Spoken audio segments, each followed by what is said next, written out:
Olá, queremos glorificar a Deus mais uma vez por esta oportunidade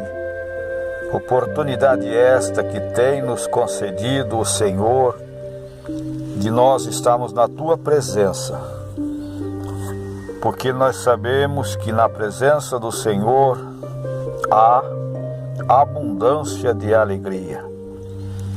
Queremos louvar ao Senhor Deus, o Eterno, por esta dádiva gloriosa que Ele tem nos concedida a nós por meio da Sua graça, por meio da Tua bondade, em que estamos aqui na Tua presença, diante do Teu santo templo, para prestarmos a Ele a adoração, adorando-o na beleza da Tua santidade. Deus é bom e a Sua bondade dura para sempre, são eternas Tuas misericórdias.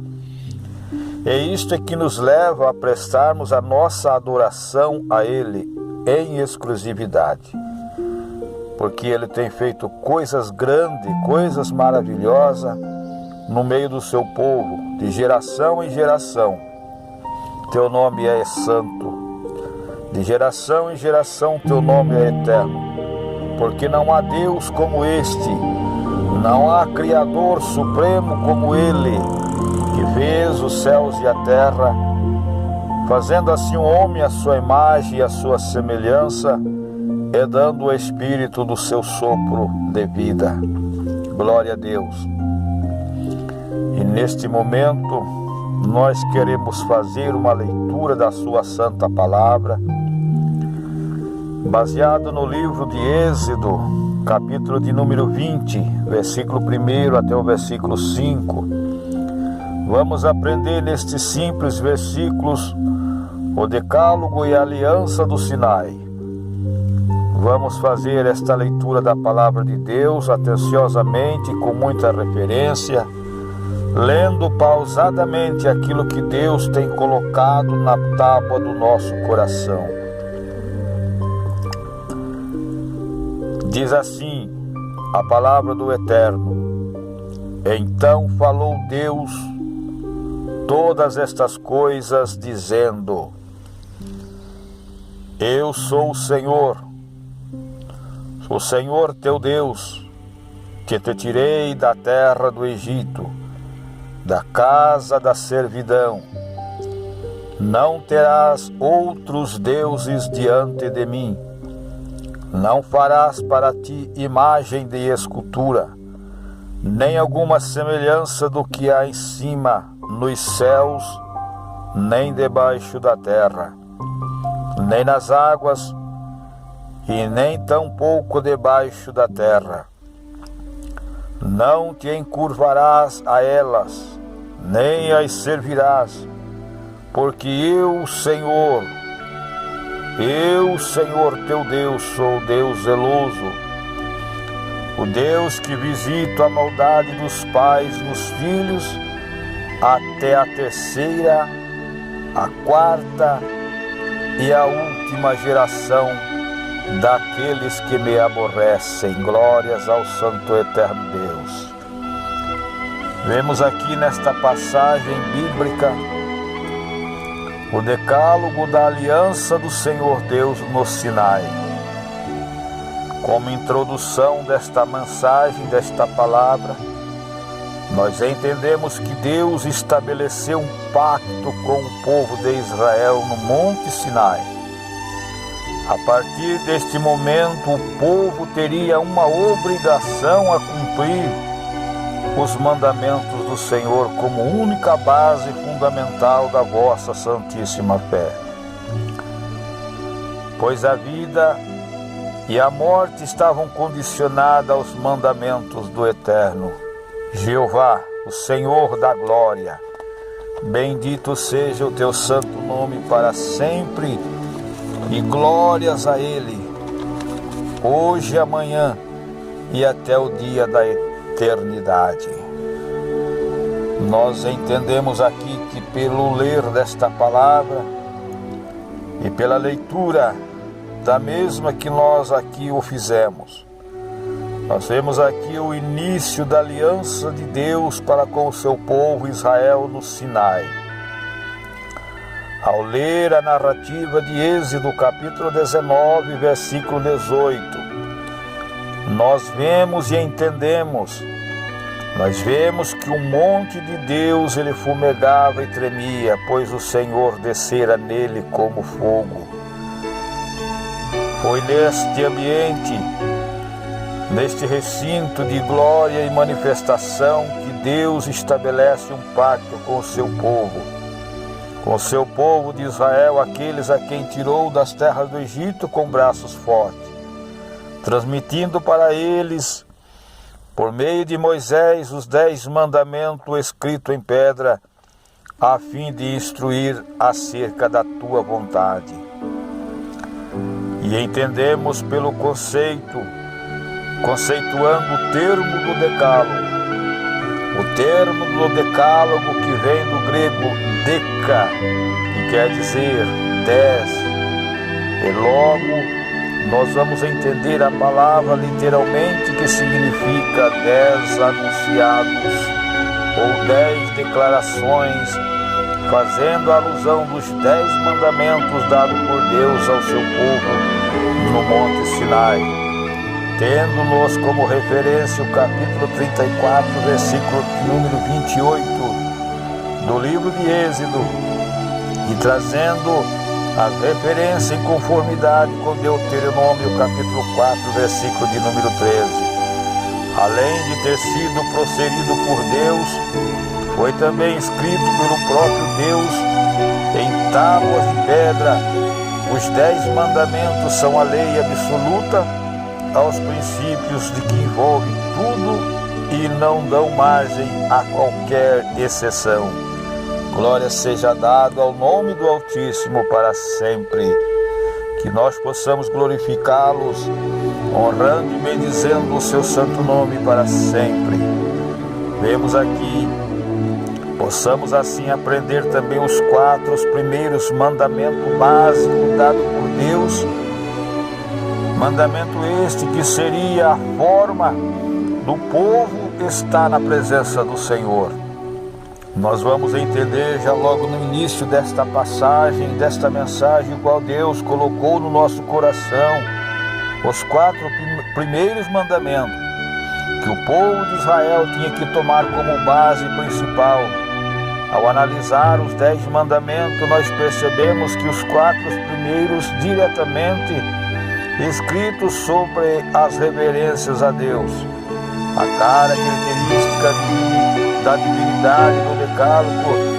Para nós fica claro e evidente que nos primeiros 2 mandamentos do Egito, muitos deuses eram adorados pelos hebreus e por aquele povo que habitavam nas regiões das terras do Egito.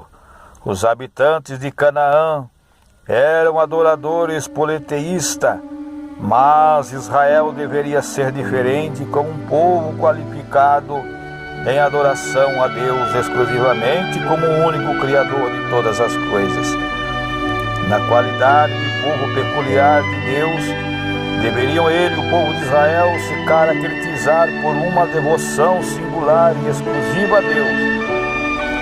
Nem mesmo uma imagem ou semelhanças de Deus deveria ser levantado para ser adorado. Seria permitido somente adoração a Deus. Consequentemente, a idolatria seria uma das piores ofensas à religião do povo de Israel na época. Nossa adoração e culto deve ser dirigido unicamente e exclusivamente a Deus. Infelizmente, a Ele, ou por que não dizer felizmente a Ele, seja dada toda a glória, todo o louvor e toda a exaltação. Louvado seja o nome do Eterno. Há muitos ídolos, muitas das vezes ocupando o coração dos cristãos, possamos assim dizer. Estes ídolos podem ser como acúmulos de riquezas, como acúmulos de busca pelo seu próprio sucesso ou pela sua fama. Entre outros, também existem pessoas na igreja, até mesmo dentro da casa do Senhor, que se arruinando por obrigar a idolatria no secreto do seu coração. Um outro ponto também podemos considerar neste tópico é a reverência ao nome de Deus. É necessário tomar cuidado ao invocar o nome de Deus em questões profanas e frívolas em nossa vida, porque assim diz o Eterno: jamais deveríamos tomar o seu santo nome em vão. Louvado seja Deus! Em meio a estas circunstâncias que no decorrer da palavra de Deus e deste ensinamento, nós podemos entender aqui, aleluia, o mandamento do relacionamento familiar do povo de Deus. Nós entendemos que na segunda divisão, feita para um propósito didático, encontramos os 6 últimos mandamentos, cujo teor são relacionadamente ou são relacionamento humano, sintetizados da seguinte maneira, quando diz: amará o teu próximo como a ti mesmo. O 5º mandamento fala de um relacionamento familiar, onde os filhos precisam reconhecer a autoridade espiritual e que seus pais estão em posição superior a eles também. Assim, o apóstolo Paulo, ao escrever sobre diversos assuntos relacionados ao ambiente familiar, ele explica e amplia esta ideia quando a honra dos filhos para com seus pais, e ao usar esta expressão: para que te vá bem na face da terra, disse ele: amarás ao Senhor teu Deus de todo o teu coração, honra teu pai e tua mãe, para que seja próspero e seja sucedido na face desta terra. Então nós vemos aqui o reverenciador do Espírito da glória do Senhor, que ele possa permanecer em nosso coração por meio da Santíssima Sagradas Escritura e pelo penhor do Espírito Santo, que nós possamos ser adoradores a Deus, cumpridor de todos os seus mandamentos. Louvado seja o nome do Senhor. E qual é o propósito da lei? Muitas das vezes, por não conhecer a palavra de Deus, erramos muitas das vezes. E assim diz o Senhor, o Deus eterno: meu povo, errais, por não conhecer as Escrituras e nem tampouco o mandamento e a lei de Deus. As leis de um povo revelam a sua história e a sua crença. Ao designar a lei, Deus também estava estabelecendo um parâmetro de conduta e adoração e um relacionamento para com o povo de Israel mais íntimo. A lei também é como mestre. Ela nos mostra o apóstolo Paulo ao escrever a sua carta aos irmãos Gálatas. Ele teve como objetivo erradicar o legalismo que solava os irmãos. Por isto ele disse: de maneira que a lei nos serviu de aio para nos conduzir a Cristo, para que pela fé fôssemos justificados em Deus. Gálatas capítulo 3, versículo 24. E também nós entendemos que a expressão para aio no grego, ela é pedagogos, quando dados a ideia de um servo que tinha como função levar a criança para a escola.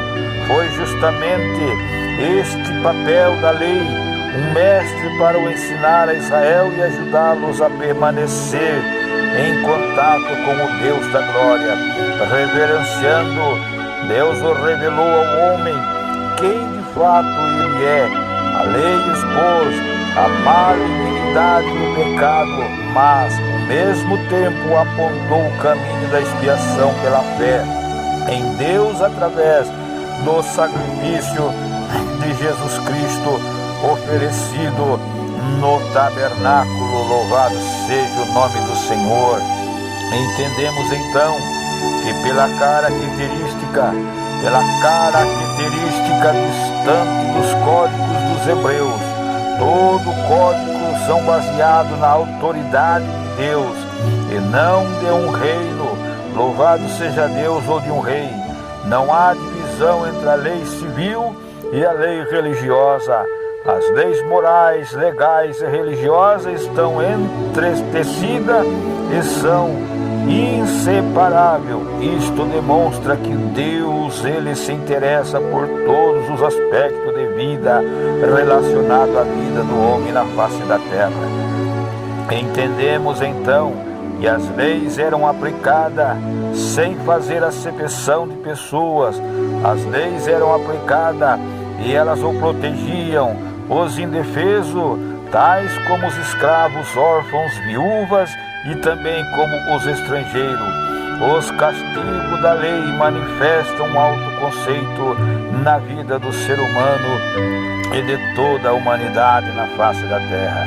Nós entendemos a santidade de Deus em evidência, como também um dos maiores objetivos da lei era proporcionar ao povo de Israel uma identidade forjada a partir da consciência de um Deus santo que exige santidade.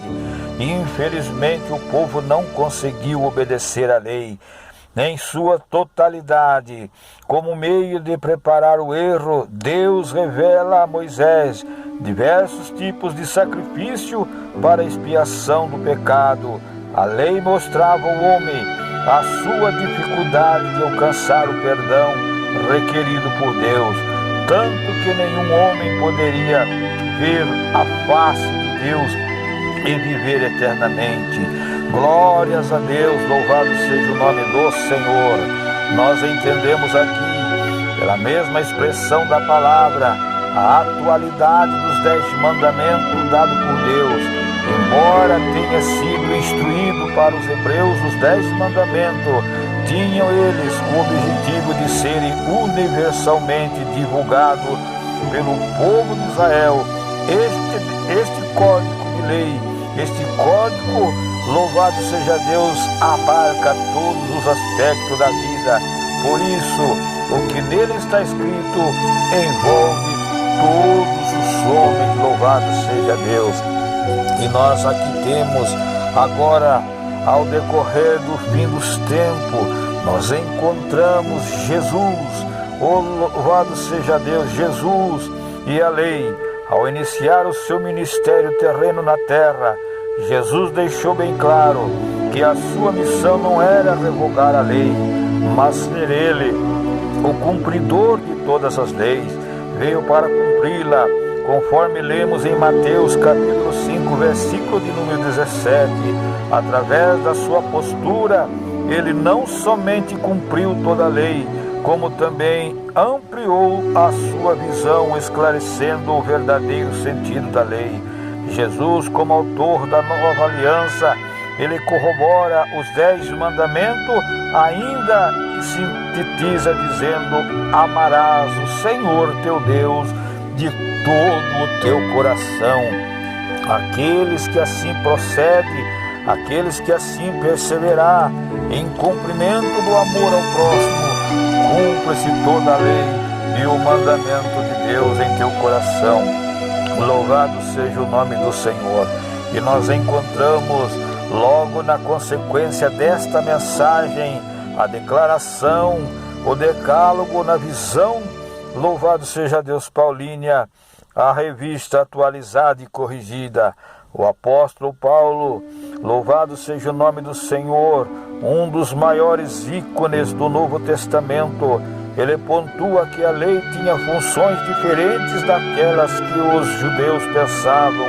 Em suas cartas, Paulo mostra a incapacidade da lei para salvar, mas revela o que é o pecado e o quão, louvado seja Deus, miseráveis somos na nossa ignorância humana. Cristo é o fim da lei, Romanos 10, 4, pois o cumprimento da lei, louvado seja Deus, é cabalmente, sendo assim capaz de justificar todo aquele que nele crê para a vida eterna.